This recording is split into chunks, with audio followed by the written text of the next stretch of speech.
So I'm out here in the middle of the woods in beautiful Northern California, and it's full of redwoods and pebbly beaches and hippies. Lots and lots of hippies.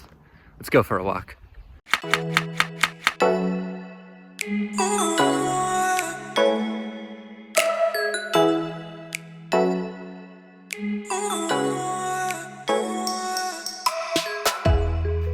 And I've noticed these hippies have started taking all of this really weird alternative medicine.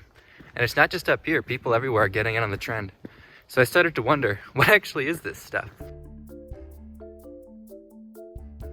So I started to do some research. In the academic world, all of this stuff, the nootropics, the weird oils, the funny teas, is referred to as complementary and alternative medicine, or CAN. And one study found that in 2012, 33.2% of Americans had used some form of CAN. And that number is way up from just a couple years before. One area where this growth is really notable is in CBD. In 2019, CBD sales grew 706%. Or take a look at marijuana. Marijuana is now fully legal in 11 states, medically legal in 21, and it's medically legal in 14 more with a limited THC content. But marijuana is in a category all of its own. Yeah, lots of people use it medically, but it's also a recreational drug. I want to understand what's going on with these alternative medicines. So I'm going to be taking a look at 3 of the most popular: Kava, Kratom, and CBD.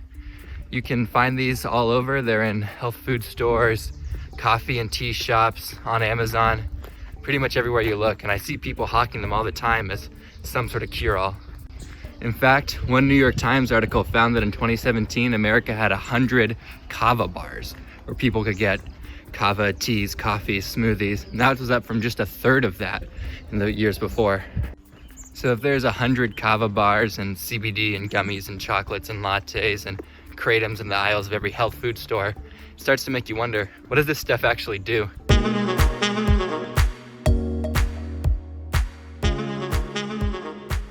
Kratom is an herb indigenous to Southeast Asia with some vexing properties.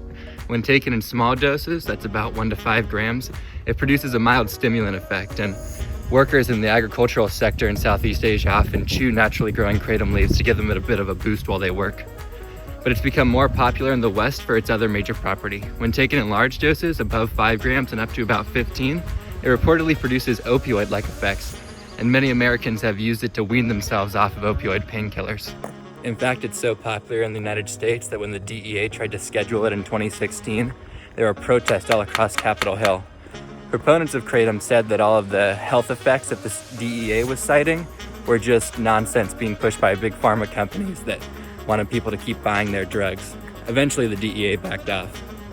I've tried Kratom myself, and honestly, it didn't seem like it did much. It tastes kind of like green tea, but it's way more bitter.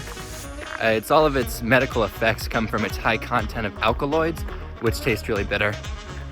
I did find that when I added a pinch of it to my coffee in the morning, it did sort of get me up more than the coffee would alone, but in larger doses I never felt the opioid effect. My roommate, on the other hand, tried it at the same time, and he said that after taking a large dose, he went out to smoke a cigarette without his jacket on and didn't notice the cold at all, and it was probably 4 degrees outside at the time. He cited the opioid-like effects. This is obviously just anecdotal, but I think it's interesting nonetheless. The scientific consensus on Kratom seems to be that it's probably not harmful, but there have been no serious medical trials that have proved any of the benefits that people like.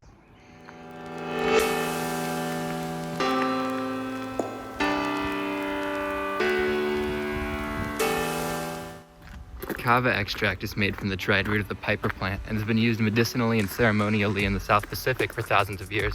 It's been used in Europe since the 1800s, and there have even been a couple reputable studies that show it can be effective in treating anxiety. However, there have also been a couple reported fatalities from Kava extract due to its harsh effects on the liver.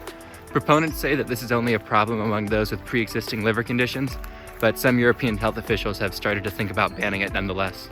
But in the States, Kava is pretty widely available. Like I said, there's 100 Kava bars in America, and you can find it at most health food stores and easily online. I've tried it myself at one of these Kava bars, and honestly, I didn't seem to feel much. It does make your mouth numb, which feels kind of funny, but I didn't feel any less anxious.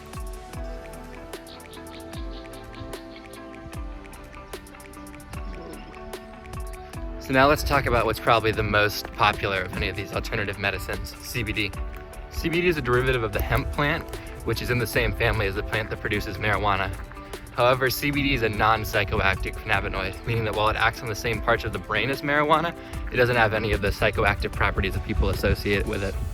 Proponents of CBD say that it's helpful in treating anxiety and generally mellowing you out, but its only FDA-approved medical use is to treat epilepsy. While it is technically still federally illegal, the 2018 Farm Bill legalized the growth of hemp, which essentially gave the green light to growing CBD. Interestingly enough, it was a long-term policy goal of Mitch McConnell to legalize hemp, because apparently somebody in the 90s told him that Kentucky had good soil for hemp. Go figure.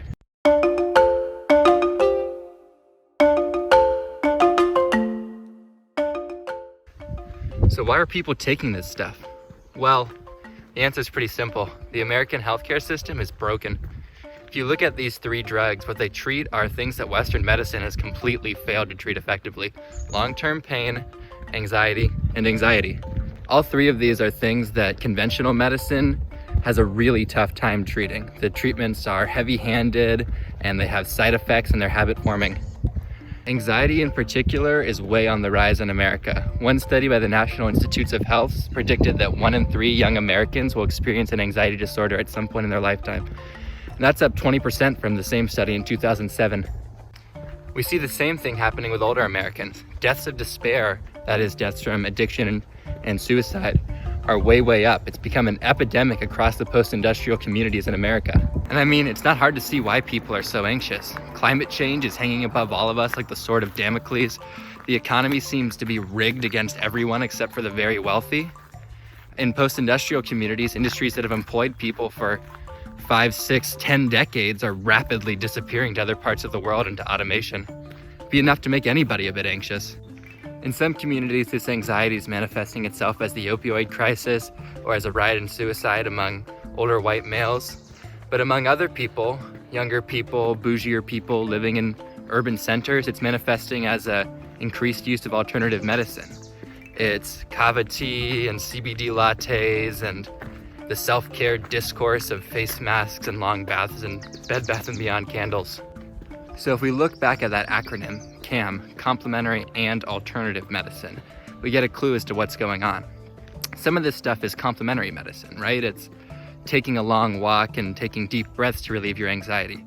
But alternative medicine is things that people are taking instead of things that their doctors might prescribe.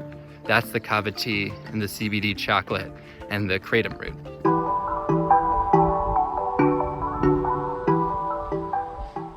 So what's going on here? Well, people don't trust the medical establishment.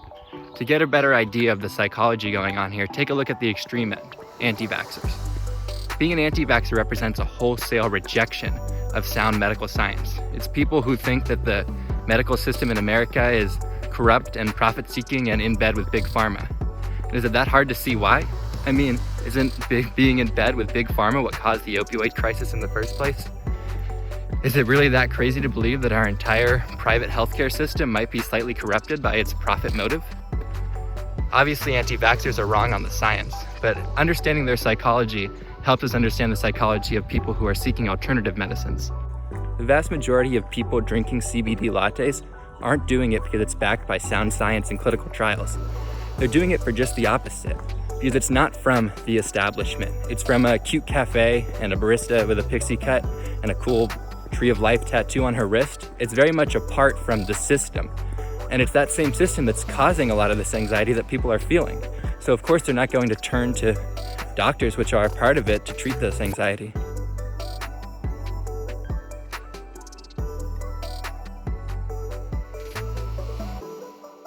So at this point you might be saying to yourself, so what? Who cares? Why does any of this matter?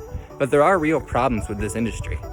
In a lot of places, the workers who are growing these things are not being treated well. They're being underpaid and overworked. And this stuff is just not regulated at all. One FDA study that tested 8 popular brands of CBD found that many contained no CBD at all, and some contained illegal levels of THC. That's not something you want to be giving to your dog for his anxiety. The fact of the matter is that these goods are being purchased by wealthy people in the urban centers of the West, but they're being produced by poor rural farmers in the global South, particularly in Southeast Asia and the Pacific. This contributes to global wealth inequality, poor working conditions, and other nasty practices. There's also troubling questions of cultural appropriation at play. Kava in particular is traditionally a ceremonial root, and sellers really play into that cultural cachet. A Pacific medicine man who's prescribing this for any and all manner of maladies. And it plays into this sort of nasty stereotype of the noble savage who remains uncorrupted by civilization, simple and true. It's a very damaging stereotype. Finally, there's the question that's in the name here, alternative medicines. Are people using these as an alternative to more sound medical advice? This is tricky ground to cover. I don't want to be telling anyone what meds they shouldn't take. And I have a couple good friends who have been able to wean themselves off of things like antidepressants and anti-anxiety medications by using things like CBD. And it's been great for them. They feel more energetic, they feel less foggy headed, but they're also able to keep their mental health in check. But that being said, there are real dangers to using this instead of sound medicine.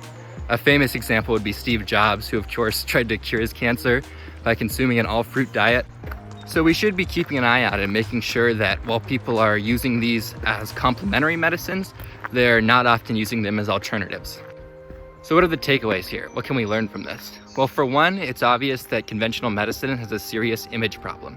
The great success of all of this alternative medicine is that when you look up your medical systems, the Mayo Clinic website is sterile and it's scary and it's not very helpful and it's in academic language. But the mommy blog that talks about this alternative medicine is very human. It tells a story and it just has that personal touch. One thing that Western medicine can learn from CAM is to level with people, person to person. Doctors aren't some gods from on high prescribing magic. They're real people who just know their stuff. So they should treat you like a real person and explain things to you, tell you what they're giving you, why they're giving it to you, and be honest about the side effects. The second thing is that sometimes hippies are just gonna be hippies, and we have to be okay with that. The DEA's botched attempt to schedule Kratom is a great example of this. That sort of heavy-handed regulation feeds into the narrative that the medical establishment is trying to shut down these alternative medicines because they're a secret cure-all. That sort of heavy-handed regulation is obviously a bad thing, but we do need some real smart regulation. We can't be having people who are buying CBD to treat their anxiety and accidentally getting illegal levels of THC that can only make their anxiety worse sometimes.